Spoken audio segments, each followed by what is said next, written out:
국제 유가가 올라서 인플레이션이 다시 부각되면 금리를 내릴 수가 없으니까 국제 유가가 아직은 연초 수준 정도가 되지만은 이 분쟁 상황에 따라서는 더 오를 수 있으니까 주목을 해야 되겠습니다.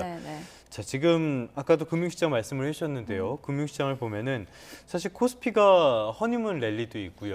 외국인들의 그 순매수도 이어지면서 2,900선 넘겼는데 일단 지난주 금요일에는 2,890선으로 후퇴를 했어요.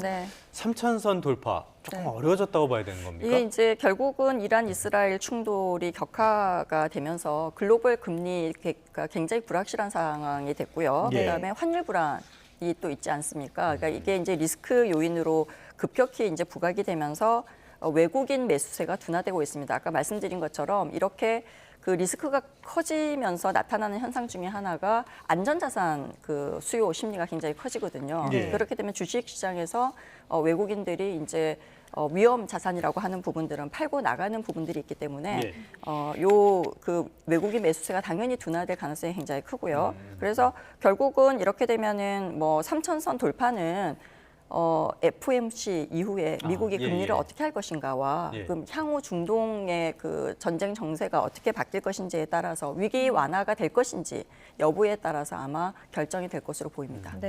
앞서서 환율 불안 우려된다라고도 말씀을 하셨는데 지난주에 보니까 원달러 환율이 좁은 범위에서 등락 오가면서 숨고르기 양상을 보였습니다.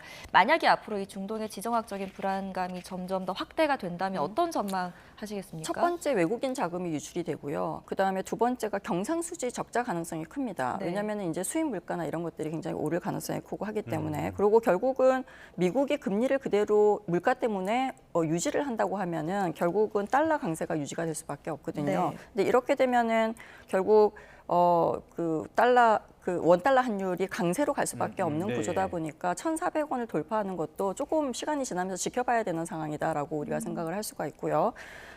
그다음에 이제 이렇게 되면은 금융 당국이 어떻게 할 것인지가 굉장히 중요하다라고 볼 수가 있죠. 사실은 그래서 뭐 한국은행이 예를 들어서 뭐 물가 대응보다는 지금 이제 물가가 어떻게 될 것인지가 지금 좀 이슈가 되고 있기 때문에 특히 유가가 급등할 경우에 더 영향을 미치잖아요.